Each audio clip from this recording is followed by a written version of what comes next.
மாபெரும் மக்கள் கட்டி காத்து வளர்த்து வருகிற அண்ணன் எடப்பாடியார் அவர்களையும் பணிந்து வணங்குகிறேன். இன்றைக்கு அனைத்து இந்திய அண்ணா திராவிட முன்னேற்ற கழகம் என்கிற மாபெரும் மக்கள் இயக்கத்தை எத்தனையோ சோதனைகளுக்கிடையே வெற்றிகரமாக நடத்தி கொண்டிருக்கிற அண்ணன் எடப்பாடியார் அவருடைய கரங்களை வலுப்படுத்துகிற வகையிலே இன்றைக்கு 2026 சட்டமன்ற தேர்தலிலே அனைத்து இந்திய அண்ணா திராவிட முன்னேற்ற கழகம்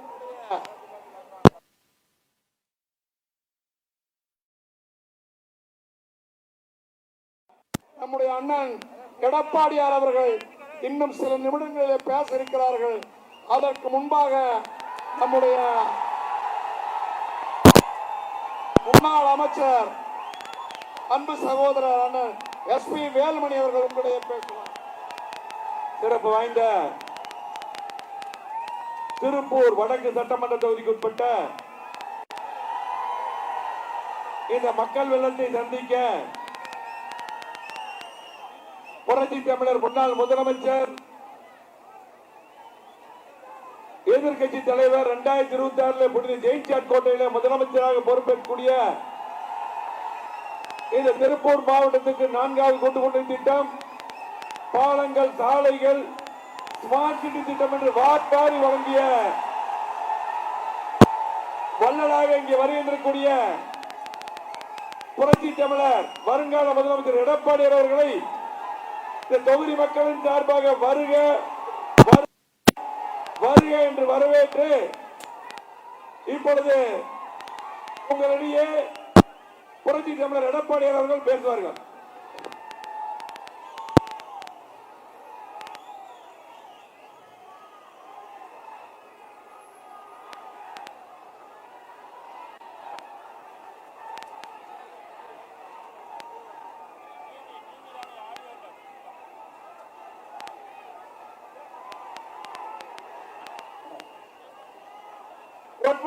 புரட்சி தலைவர் எம்ஜிஆர்,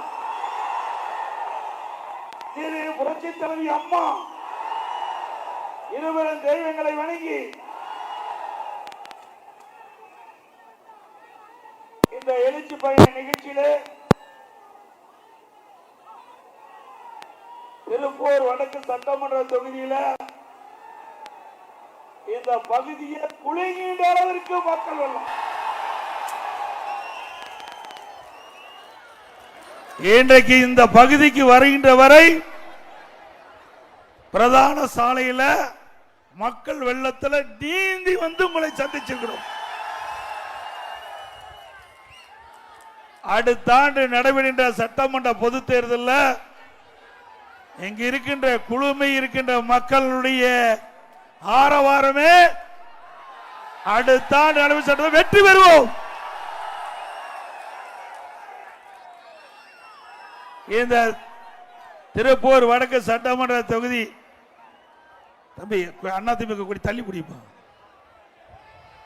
தள்ளி பிடி அந்த பக்கம். திருப்பூர் வடக்கு சட்டமன்ற தொகுதியில் எழுச்சி பயண நிகழ்ச்சியிலே கலந்து கொண்டு சிறப்பிக்கின்ற முன்னாள் அமைச்சர் மரியாதைக்குரிய சகோதரர் SP வேலுமணி அவர்களே, மாவட்ட கழக செயலாளர் முன்னாள் அமைச்சர் அண்ணன் பொள்ளாச்சி ஜெயராமன் அவர்களே, நிகழ்ச்சியில் பங்கு பெற்றிருக்கின்ற மாவட்ட செயலாளர் முன்னாள் அமைச்சர் சகோதரர் உடுமலைப்பேட்டை K ராதாகிருஷ்ணன் அவர்களே, மற்றும் இந்த நிகழ்ச்சியிலே கலந்து கொண்டு சிறப்பித்துக் கொண்டிருக்கின்ற உங்களுடைய சட்டப்பேரவை உறுப்பினர் அறிவிச்சாளர் திரு KN விஜயகுமார் அவர்களே,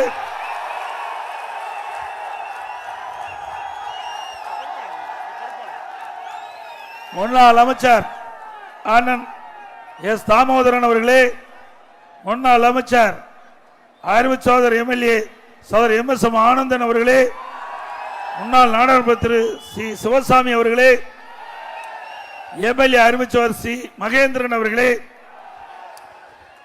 கழக அவைத்தலைவர் திரு V பழனிசாமி அவர்களே, மற்றும் நிகழ்ச்சியிலே பங்கு பெற்றிருக்கின்ற அனைத்து இந்திய அண்ணா திராவிட முன்னேற்ற கழகத்தினுடைய பல்வேறு அணியுடைய நிர்வாகிகளே, பகுதி கழக செயலாளர்களே, வட்டக்கழக செயலாளர்களே, கழக உடன்பிறப்புகளே, வாரியத்தை சிறப்பித்துக் கொண்டிருக்கின்ற கூட்டணி கட்சி சேர்ந்த தலைவர்களே, நிர்வாகிகளே, தொண்டர்களே, பெரியவர்களே, தாய்மார்களே, தொழிலாளர் நண்பர்களே, வியாபார பெருமக்களே, இளைஞர் பட்டாளங்களே, மகளிரை சேர்ந்த சகோதரிகளே, ஊடக நண்பர்களே, பத்திரிகைகளே, அத்தனை பேருக்கும் என்னுடைய முதற்கண் வணக்கம்.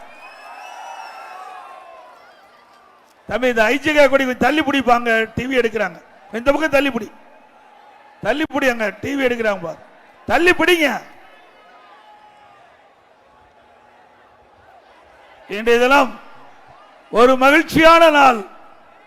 உங்கள் அனைவருக்கும் தெரியும், இந்த திருப்பூர் மண்ணிலே பிறந்த மதிப்புக்கும் மரியாதைக்கும் போற்றுவதற்குரிய மேதகு திரு சி.பி. ராதாகிருஷ்ணன் அவர்கள் இன்றைய தினம் இந்திய குடியரசு துணைத் தலைவர் பதவி ஏற்றிருக்கின்றார். இந்த மண்ணிலே பிறந்த ஒருவருக்கு இந்தியாவிலேயே மிகப்பெரிய பொறுப்பு கிடைச்சிருக்குது. இது தமிழ்நாட்டு மக்களுக்கு கிடைத்த பெருமை, இந்த மண்ணுக்கு கிடைத்த பெருமை, இந்த மக்களுக்கு கிடைத்த பெருமை. இந்த அருமையான நாளில் அவர் துணை ஜனாதிபதியாக பொறுப்பேற்கின்ற இந்த தருணத்தில் நான் உங்களை எல்லாம் சந்திப்பதில் மிகுந்த மகிழ்ச்சி அடைகிறேன். இதுதான் இயற்கையாக அமைகிறது.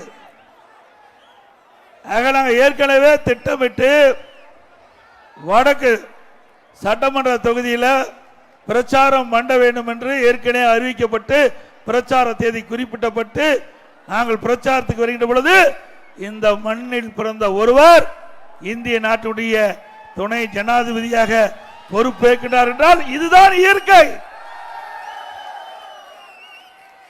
ஆகவே இன்றைய தினம் அனைத்து இந்திய அண்ணா திராவிட முன்னேற்ற கழகம் ஆட்சியில் பல்வேறு திட்டங்களில் இந்த திருப்பூர் வடக்கு சட்டமன்ற தொகுதி, திருப்பூர் மாநகர பகுதியில் நாங்கள் நிறைவேற்றி கொடுத்திருக்கிறோம்.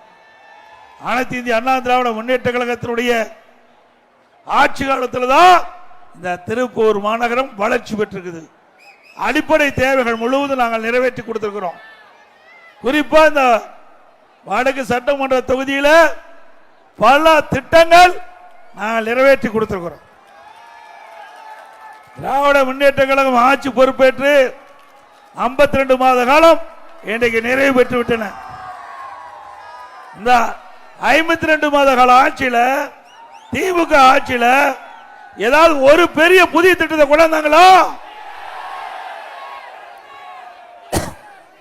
அண்ணா திமுக ஆட்சி கிட்ட பொழுது இந்த மக்களுடைய கோரிக்கையை ஏற்று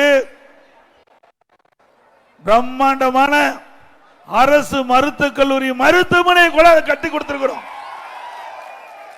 சுமார் 350 கோடி. இங்கே தொழிலாளர் நிறைந்தவர்கள் நிறைந்த பகுதி, ஏழை மக்கள் நிறைந்த பகுதி, உழைப்பாளி நிறைந்த பகுதி. அவளுக்கு ஏதாவது நோய்வாய்ப்பட்டால் அவளுக்கு அறுவை சிகிச்சை செய்ய வேண்டும் என்றால் அண்ணா திமுக ஆட்சியிலே கொண்டு வரப்பட்ட அரசு மருத்துவக் கல்லூரி மருத்துவமனையை சேர்க்கப்பட்டு சிறப்பான சிகிச்சை அளிக்கக்கூடிய வசதியை நாங்கள் செஞ்சு கொடுத்தோம். இன்னைக்கு அண்ணா திமுக ஆட்சியில் கொண்டு வரப்பட்ட அந்த திட்டத்திற்கு திமுக திறந்து வைத்திருக்கிறது. நாம் பெற்ற பிள்ளைக்கு திமுக பெயர் சுட்டி இருக்கிறாங்க. அண்ணா திமுக எப்பொழுதுமே மக்களுக்காக திட்டத்தை கொண்டு வந்து அதை நிறைவேற்றப்படும். திமுக ஆட்சியில் இப்படி ஒரு திட்டமாவது இந்த வடக்கு சட்டமன்ற தொகுதியில் கொண்டாந்துருக்காங்க, நகரத்தில் கொண்டாந்துருக்காங்களா?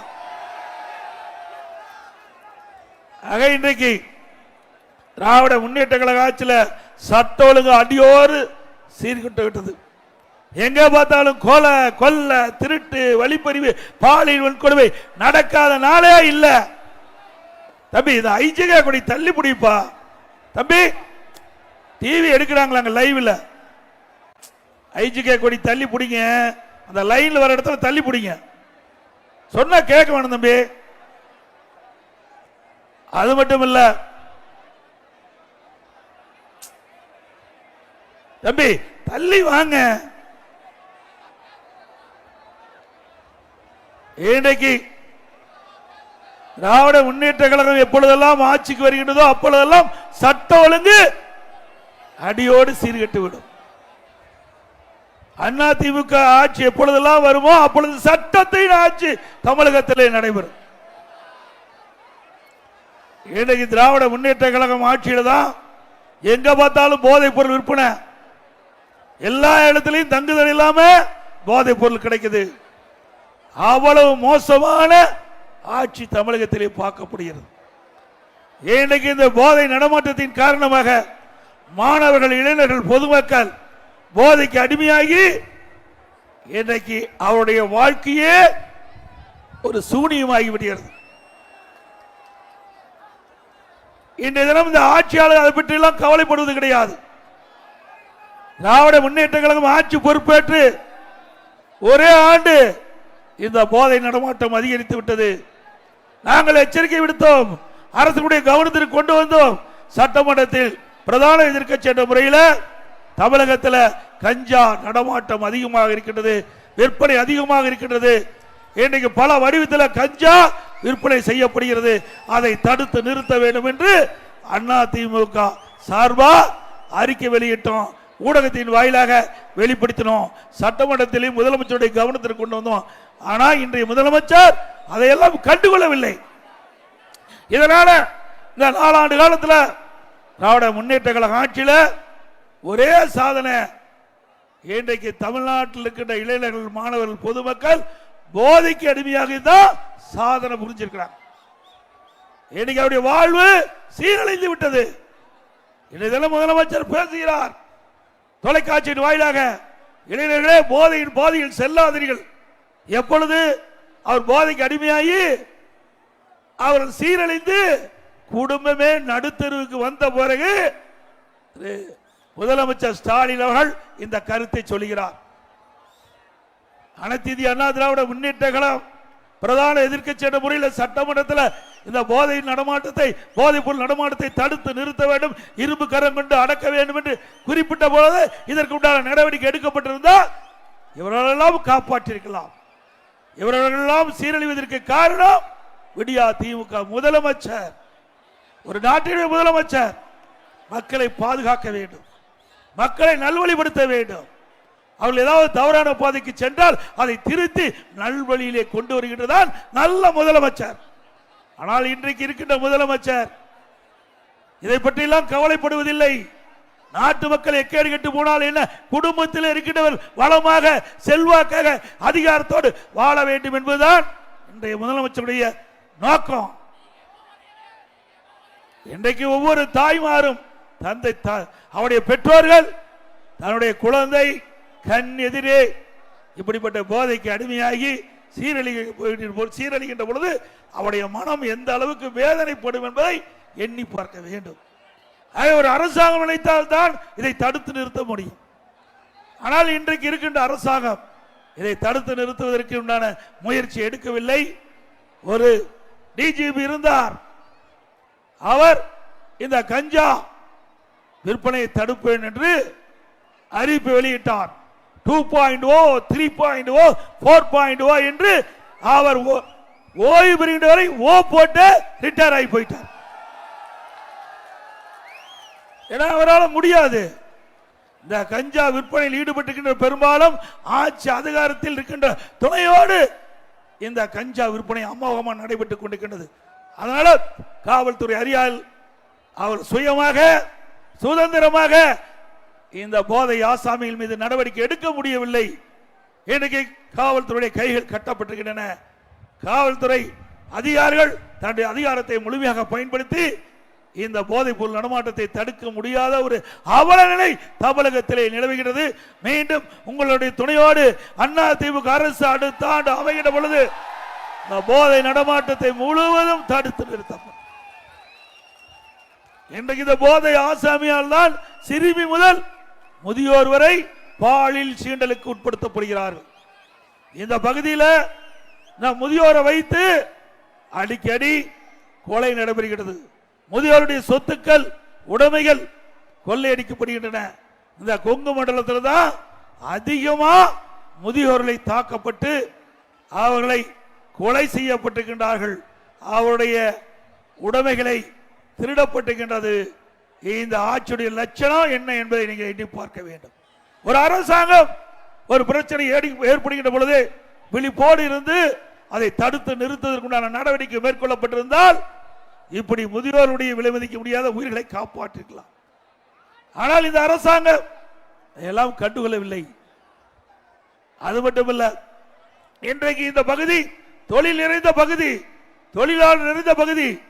திருப்பூர் மாநகராட்சி, இந்த வடக்கு சட்டமன்ற தொகுதி, எல்லா பகுதியிலுமே தெற்கு சட்டமன்ற தொகுதி, இது எல்லாமே தொழில் நிறைந்த பகுதி, தொழிலாளர் நிறைந்த பகுதி. இவர்களுடைய வாழ்வு இந்த தொழிலை நம்பித்தான் இருக்கிறது.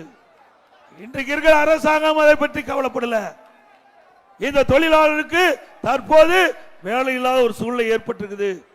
ஆனால் விலைவாசி விண்ணை முட்டுகின்ற அளவுக்கு உயர்ந்து விட்டது. அதிமுக ஆட்சியில் அரிசி என்ன விலை என்பதை நீங்கள் எண்ணி பார்க்க வேண்டும். பருப்பு என்ன விலை என்பதை எண்ணி பார்க்க வேண்டும். கடல் எண்ணெய் என்ன விலை என்பதை எண்ணி பார்க்க வேண்டும். திராவிட முன்னேற்ற கழக ஆட்சியில் இன்றைக்கு அதிமுக ஆட்சிக்கும் திமுக ஆட்சிக்கும் உள்ள வித்தியாசம் கிட்டத்தட்ட 40% உணவுப் பொருட்களுடைய விலை உயர்ந்திருக்குது. மின்னை முட்டுகின்ற அளவுக்கு இந்த உணவு பொருட்களுடைய விலை உயர்ந்து மக்கள் படுகின்ற துன்பம் ஏராளம். அதை பிள்ளைலாம் முதலமைச்சர் சிந்திக்குதில்ல.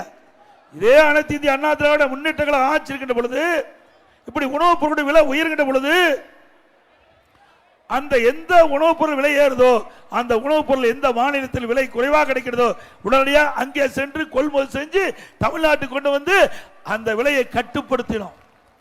இதற்கென்று கட்டுப்பாட்டு நிதி 100 கோடி ஒதுக்கி வச்சிருந்தேன். இது ஏழை மக்களே பிரச்சனை. ஏழை மக்களுக்கு பிரச்சனை ஏற்படுகின்ற பொழுது இன்றைக்கு நாட்டு மக்கள் பாதிக்கப்பட்டு விடுவார்கள். ஆகவே விண்ணை முட்டுகின்ற அளவுக்கு இந்த உணவுப் பொருட்களுடைய விலையை கட்டுப்படுத்த இந்த அரசு தவறிவிட்டது. இன்றைக்கு மக்களை பற்றி சிந்திக்காத அரசாங்கம் திரு ஸ்டாலின் மாடல் அரசாங்கம் என்பதை நேரத்தில் நாம் எண்ணி பார்க்க வேண்டும். அதோட எல்லா வகையிலும் உயர்த்தி விட்டாங்க. வீட்டு வரி 100% உயர்வு, கடவரி 150% உயர்வு, குடிநீர் வரி போதாதுக்கு குப்பைக்கு வரி, அது மட்டுமல்ல மின் கட்டணம் 67% உயர்த்தப்பட்டு விட்டது. ஆண்டுக்கு 6% மின் கட்டண உயர்வு. இன்றைக்கு கொரோனா காலத்திலிருந்து மக்கள் படிப்படியா இயல்பு நிலைக்கு திரும்புகின்ற இந்த நேரத்தில் திமுக ஆட்சி வந்த பிறகு இவ்வளவு வரிகள் போட்டு மக்கள் மீது மிகப்பெரிய சுமையை சுமத்திய அரசாங்கம் விடியா திமுக அரசாங்கம்.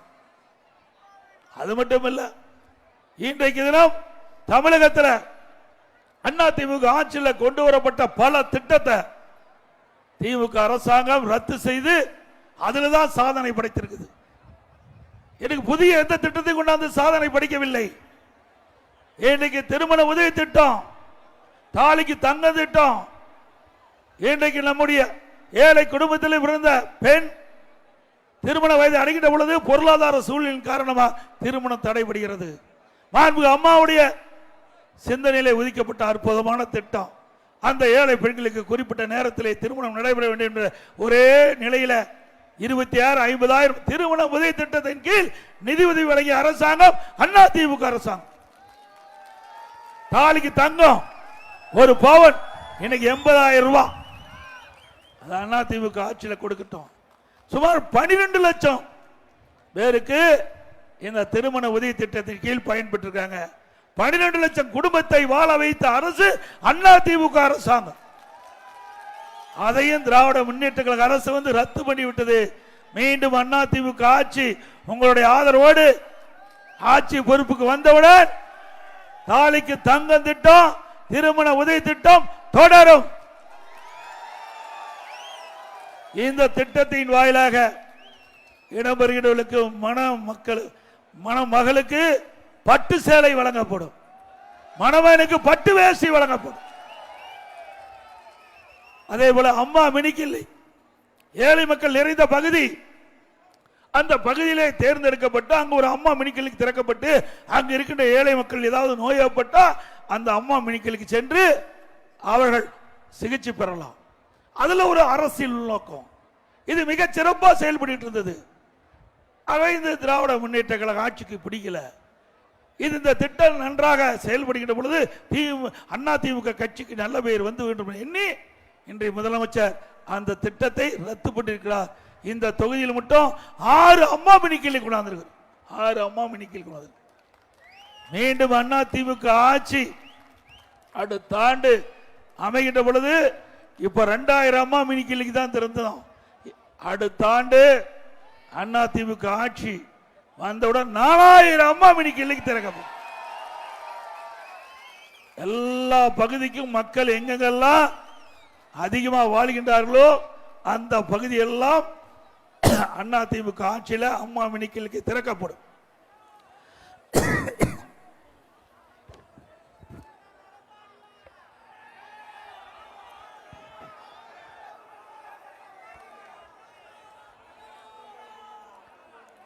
அதே போல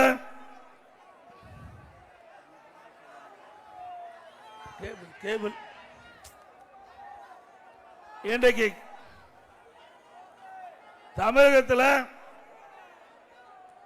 கேபிள் டிவி இருக்குது. அண்ணா திமுக ஆட்சியில் மக்களுக்கு குறைந்த கட்டணத்தில் இந்த கேபிள் டிவி சேவை வழங்கப்பட்டு வந்தது. இன்றைய தினம் அந்த சேவை கொஞ்சம் கொஞ்சமாக குறைஞ்சி போச்சு. அது செட்டாப் பாக்ஸ் வாங்கி கொடுக்கணும். இன்றைய தினம் திராவிட முன்னேற்ற கழகம் ஆட்சிக்கு வந்த பிறகு இன்றைக்கு ஒரு அமைச்சருடைய செல்வாக்கை பயன்படுத்தி திரு டிஆர்பி ராஜாவிற்கு வேண்டியப்பட்ட நிறுவனம் அரிஸ்டோ நிறுவனம், அந்த நிறுவனத்திற்கு வாடகைக்கு செட்டாப் பாக்ஸ் வாங்கி கொடுக்குறாங்க. அந்த வாடகை மிக மிக உயர்வு. அதுக்கு புதிய செட்டாப் பாக்ஸ் வாங்கியே கொடுத்துடலாம். ஆக இதில் ஒரு மிகப்பெரிய ஊழல் நடக்குது. சுமார் 300 கோடி இந்த கேபிள் டிவி நிறுவனத்திற்கு நஷ்டம் ஏற்படும் தனியார் நிறுவனத்துக்கு கொடுத்தா. ஆக இந்த திமுக குடும்பம் இந்த கேபிள் டிவி நடத்துகின்ற காரணத்தினால அவர்கள் இந்த அரசு கேபிள் டிவியை முடக்க வேண்டும். அதற்காக இப்படி செயல்பட்டு கொண்டிருக்கிறாங்க. அண்ணா திமுக ஆட்சி இருக்கின்ற பொழுது 30 லட்சம் நாங்க கனெக்ஷன் இருந்தது. கேபிள் டிவி மூலமா 30 லட்சம் கனெக்ஷன் இருந்தது. அதனால வருமானமும் கிடைத்தது. இன்றைய தினம் அது குறைஞ்சி 14 லட்சமா இணைப்பு தான் இன்னைக்கு கொடுத்திருக்கிறாங்க. மீண்டும் அண்ணா திமுக ஆட்சி நடந்தவுடனே குறைந்த கட்டணத்தில் கேபிள் டிவி சேவை மக்களுக்கு வழங்கப்படும்.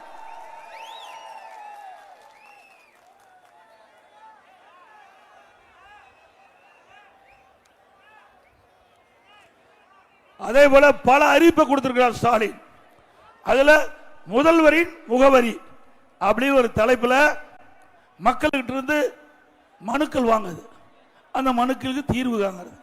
அப்படி 2023ஆம் ஆண்டு முதல் இந்த ஜூலை மாசம் வரைக்கும் பல லட்சம் மனுக்கள் அரசாங்கத்தின் மூலமாக பெறப்பட்டிருக்குது. இன்னும் 9 லட்சம் மனுக்கு தீர்வே காண முடியல, நம் பாக்கி நிலுவையில் இருக்குது. இதற்கு இடையில இன்றைக்கு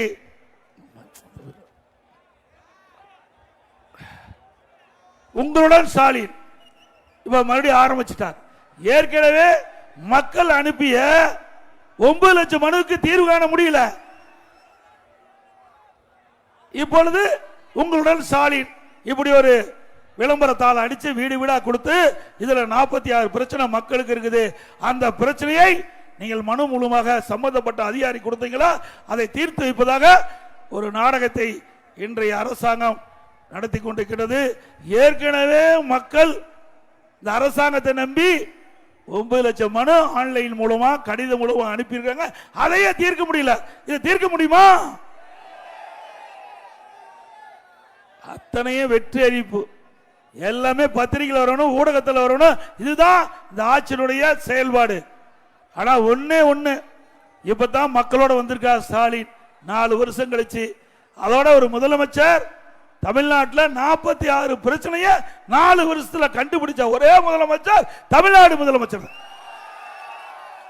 எல்லா மாநிலத்திலும் முதலமைச்சர் தேர்ந்தெடுப்பதற்கு பிரச்சனை தீர்க்க, ஆனா பிரச்சனையை கண்டுபிடிக்க தமிழ்நாடு முதலமைச்சர் தான் இன்றைக்கு முதல்ல இருக்கார். திரு ஸ்டாலின் அவர்களே, மக்களை ஏமாற்றி இனியும் மக்களை ஏமாற்ற முடியாது. நீங்க ஏற்கனவே 2021 சட்டமன்ற பொதுத் தேர்தலில் திராவிட முன்னேற்ற கழகம் ஆட்சிக்கு வந்தா நாங்கள் பல திட்டத்தை நிறைவேற்ற 525 அறிவிப்புகளை வெளியிட்டீங்க. பெரும்பாலான அறிவிப்புகள் இதுவரை நிறைவேற்றப்படவே இல்லை. இன்னைக்கு நம்முடைய மாணவ செல்வங்கள் வங்கியிலே வாங்கிய கடன் ரத்து பண்ணிருக்காங்களா? Petrol diesel குறைஞ்சிருக்குதா? அதே மாதிரி மாதந்தோறும் கேஸ் சிலிண்டருக்கு 100 ரூபாய் மானியம் கொடுத்தாங்களா? கூட்டுறவுத்துறையில் 1 கிலோ கூடுதலா சக்கரை போட்டாங்களா? அப்ப 2021 திராவிட முன்னேற்ற கழக தேர்தல் அறிக்கையில் குறிப்பிட்டது அத்தனையுமே வெற்றி அறிவிப்பு தானே. ஆக மக்களை ஏமாற்றுவதிலே இன்றைக்கு முதன்மையாக இருக்கக்கூடிய முதலமைச்சர் இன்றைக்கு தமிழ்நாடு முதலமைச்சர் என்பதை நேரத்தில் சுட்டிக்காட்டி, அது மட்டும் இல்ல, சரி உங்களுடன் ஸ்டாலின் முதலமைச்சர் சொல்றார் அப்படின்னு மனு கொடுத்தாங்க மக்கள்லாம். இந்த மனுவை சம்பந்தப்பட்ட துறைக்கு அனுப்பி தீர்வு கண்டிருந்தா ஒரு நல்ல அரசாங்கத்துக்கு அடையும். ஆனா சிவகங்கை மாவட்டம் திருப்புவனம் என்ற பகுதியில் ஆத்துல கிடக்குது. இந்த உங்களுடன் ஸ்டாலின் கொடுக்கப்பட்ட மனு ஆத்துல கிடக்குது. அதே போல புதுக்கோட்டையில் வலைதளத்தில் வந்த செய்தி தகவல், புதுக்கோட்டையில் வடை சுடுற கடையில் இந்த மனு அந்த வடை கட்டி கொடுத்துட்டு இருக்காங்க. இதுக்காக கஷ்டப்பட்டு மனு கொடுக்குறாங்க. சிந்திச்சு பாருங்க. இதே போலதான் திரு ஸ்டாலின் எதிர்கட்சி தலைவராக இருக்கும்போது அம்மாவுடைய அரசு இருக்கின்ற பொழுது ஊரூரா போனார். இந்த பகுதியும் எல்லா இடத்துக்கும் போனார். போய் திட்டுக்கிண்டா பெட்ஷீட்டை போட்டு அமர்ந்துக்குவாரு. முன்ன மக்களை எல்லாம் முன்னாட பெட்ஷீட் போட்டு அமர வச்சு உங்களுக்கு என்ன பிரச்சனை இருக்குது அந்த பிரச்சனைலாம் மனுவா எழுதி நான் கொண்டு வந்த பெட்டி இருக்குது பெட்டிகளை போடுங்க, அந்த பெட்டியை பூட்டி சீல் வச்சு பத்திரமா நான் வீட்டில் கொண்டு வச்சிருந்து திமுக ஆட்சிக்குடன் சீலை உடைச்சு பெட்டி திறந்து மனுவை எடுத்து படிச்சு பார்த்து பிரச்சனை தீர்க்கிறாங்க. தீர்த்தாங்களா? அப்படி தீர்க்கிறாங்க. எதுக்கு இத்தனை பிரச்சனை? நீங்களே முதலமைச்சரை ஒத்துக்கொண்டு 46 பிரச்சனை இருப்பதா வெளிப்படுத்தி இருக்கிறீங்க. அத்தனையும் நாடகம். இன்றைக்கு மக்களுடைய ஆசையை தூண்டி இன்றைக்கு உங்களுடைய வாக்குகளை பெறுவதற்காக திரு ஸ்டாலின் மாடல் அரசாங்கம் மிகப்பெரிய நாடகத்தை அரங்கேற்றிருக்கின்றதை நீங்கள் எண்ணி பார்க்க வேண்டும் என்று அன்போடு இந்த நேரத்தில் கேட்டுக்கொள்கிறேன். இன்றைக்கு திராவிட முன்னேற்ற கழகம் ஆட்சி என்று சொன்னால் அது ஊழல் அரசாங்கம். Collection commission corruption, collection commission இதுதான் நடக்குது. உண்மைதானே? ஊழல் இல்லாத துறையே இல்லையில, எல்லா துறையிலும் ஊழல் நடக்குது இல்ல.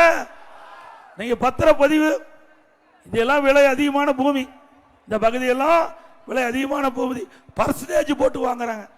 இன்னைக்கு 1 கோடி கரையுமா ஒரு 10% கொடுக்க வேணும். இப்படி அவரே கஷ்டத்தில் தான் வீட்டை விற்கிறாங்க, இடத்தை விற்கிறாங்க. அவங்கிட்ட 10% வாங்கினா எப்படி இந்த நாடு உருப்படி ஆகும்? எண்ணி பாருங்க. ஏழை மக்களை வாட்டி வதைக்கின்ற அரசாங்கம் விடியா திமுக அரசாங்கம். இன்னைக்கு பத்திரப்பதிவு எங்கேயாவது பணம் கொடுக்காத பத்திரப்பதிவு நடக்குதா? இது யதார்த்த உண்மை. நாங்க தவறா சொல்லல. இந்த ஆட்சி எப்பொழுது வந்தது அப்பொழுதே இன்னைக்கு அந்த பத்திரப்பதிவு துறை அது ஒரு புரோக்கர் ஆபீஸ் மாதிரி ஆகிப்போச்சு. அது ஒரு இடைத்தரகர் ஆபீஸ் மாதிரி ஆகிப்போச்சு. அது பத்திரப்பதிவு தெரியல, பத்திரப்பதிவு அலுவலகம் அல்ல, இடைத்தரகர் அலுவலகமாக மாறிவிட்டது. உண்மைதானே?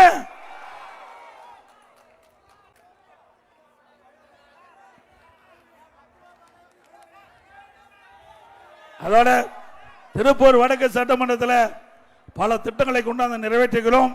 இன்றைய முதலமைச்சர் வேண்டும் என்று திட்டமிட்டு அனைத்து இந்திய அண்ணா திராவிட முன்னேற்ற கழக ஆட்சியில் எந்த திட்டத்தையும் நிறைவேற்றப்படவில்லை என்ற ஒரு தவறான அவதூறான பிரச்சாரத்தை பரப்பி வருகிறார். அண்ணா திமுக ஆட்சியில் இந்த தொகுதியில் நிறைவேற்றப்பட்ட ஒரு சில திட்டங்களை இந்த நேரத்தில் எங்களுடைய கவனத்துக்கு கொண்டு வரேன்.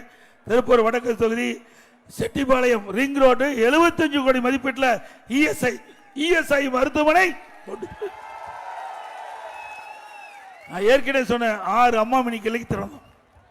பெருமாநல்லூர் மேம்படுத்தப்பட்ட நிலையத்திற்கு 25 மதிப்புள்ள புதிய சுகாதார நிலை கட்டிடம் கட்டி கொடுத்தோம். திருப்பூர் மாநகராட்சி பகுதியில் சுமார் 686 கோடி மதிப்பீட்டில் பாதாள சாக்கடை திட்டம் நிறைவேற்றப்பட்டது அண்ணா திமுக ஆட்சி. குடிசை மாற்று வாரியத்தின் மூலம் 2,10,000 ரூபாய் மானியத்துடன் சுமார் 6000 வீடுகள் அண்ணா திமுக ஆட்சியிலே கொண்டு வரப்பட்டு கொடுக்கப்பட்டது.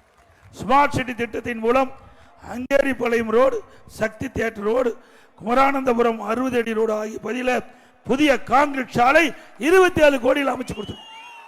சுமார் 10 கோடி மதிப்பீட்டில் பள்ளி கட்டிட பணிகள் நபார்டு மூலம் நடைபெற்றது.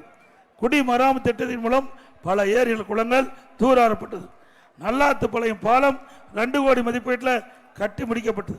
பனியன் தொழில் வளர்ச்சிக்கு தடையில்லா மின்சாரம் கொடுக்கப்பட்டது. 2ஆம் மண்டலத்திற்கான புதிய கட்டிடம் சுமார் 2.5 கோடியில் நாங்கள் கட்டப்பட்டது. புதிய வட்டார போக்குவரத்து கழகம் 2.5 கோடி மதிப்பில் கட்டப்பட்டது. நெற்பரிச்சல் பகுதியில் புதிய சார் பதிவாளர் அலுவலகம் 2 கோடி மதிப்பீட்டில் கட்டப்பட்டது. பிற்படுத்துவோர் மற்றும் சீர்மறையான மாணவர்கள் தங்கும் விடுதி சுமார் 81 லட்சத்தில் கட்டப்பட்டது.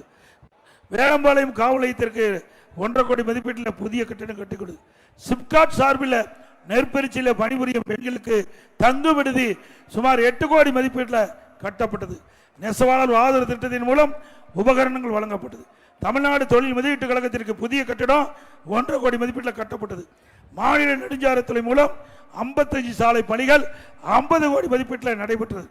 108 கோடி மதிப்பீட்டில் சாலை, மழைநீர் வடிகால், குடிநீர், கட்டிடப்பணி, பாலம், பாதாள சாக்கடை, பூங்கா, தெருவிளக்கு இப்படி பல்வேறு பணிகள் இந்த தொகுதியில் நிறைவேற்றப்பட்டிருக்கின்றன. அனைத்து குடும்ப அட்டைதாரருக்கும் அதோட இன்றைக்கு அவனாசி அத்திக்கடவு திட்டம் அதிமுக ஆட்சியில் இன்றைக்கு இந்த விவசாயிகளுடைய நீண்டகால திட்டம் அத்திக்கட அவனாசி திட்டம் அதையும் நிறைவேற்றப்பட்ட அரசு அதிமுக அரசாங்கம் என்பதை நேரத்தில் தெரிவித்து நிறுத்தப்பட்ட திட்டம் திருப்பூர் பாண்டிய நகர் முதல் புஷ்பா தியேட்டர் வரை மேம்பால பணிகள் அதிமுக ஆட்சியில் அறிவிக்கப்பட்டது. திமுக ஆட்சியில் நிறுத்தப்பட்டு விட்டது. இங்கே நகரம் அதிக போக்குவரத்து நெரிசல் உள்ள பகுதி. இந்த போக்குவரத்து நெரிசலை குறைப்பதற்கு அதிமுக ஆட்சியிலே இந்த உயர்மட்ட பாலம் அறிவிக்கப்பட்டது. திமுக ஆட்சியிலே அது ரத்து பண்ணியிருக்கிறாங்க. மீண்டும் அதிமுக ஆட்சியுடன் மேம்பாலம் கட்டி கொடுக்கப்படும். அதே போல இந்த பகுதி மக்களுக்கு நிலையாக பாதுகாக்கப்பட்ட 4ஆம் கூட்டுக்குடி திட்டத்தை நிறைவேற்றியதும் அதிமுக அரசு.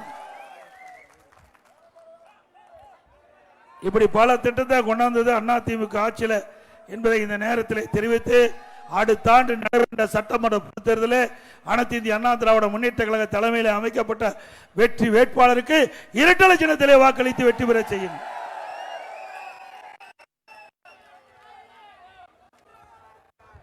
அதே போல ஆட்டோ ஓட்டுநர்கள் அந்த ஆட்டோ ஓட்டுநர் சங்கத்தில் பெயர் பதிவு செஞ்சிருந்து அவள் புதிய ஆட்டோ வாங்கினா ஒவ்வொரு ஆட்டோ வாங்கின்ற பொழுது 75,000 ரூபாய் மானியம் கொடுக்கப்படும் ஆட்டோ ஓட்டு. அதே போல இந்த ஏழை மக்கள் இந்த மாநகரத்தில் ஏழை மக்கள் வசிக்கிறாங்க, கிராமத்தில் ஏழை மக்கள் வசிக்கிறாங்க, தாழ்த்தப்பட்ட மக்கள் வசிக்கிறாங்க. அப்படிப்பட்ட மக்கள் குடிசையில் வாழ்ந்தாலும் சரி, வீட்டு மனை இல்லாவிட்டாலும் அதிமுக ஆட்சியில் அந்த குடிசையில் வாழ்கிறவர்களுக்கு அற்புதமான காங்கிரீட் வீடு பல லட்சம் மதிப்புள்ள கட்டி கொடுக்கப்படும். வீட்டு மனையே இல்லாம அப்படிப்பட்டவர்களுக்கு அரசாங்கமே வீட்டிடம் வாங்கி அற்புதமா பல லட்சம் வீடு கட்டி கொடுக்கப்படும், காங்கிரீட் வீடு கட்டி கொடுக்கப்படும் என்பதை நேரத்தில் தெரிவிக்க வருகிறேன். அப்படி ஒவ்வொரு தீபாவளி வருகின்ற பொழுதும் நம்முடைய தாய்மார்களுக்கும் நம்முடைய சகோதரிகளுக்கும் அற்புதமான சேலை வழங்கப்படும்.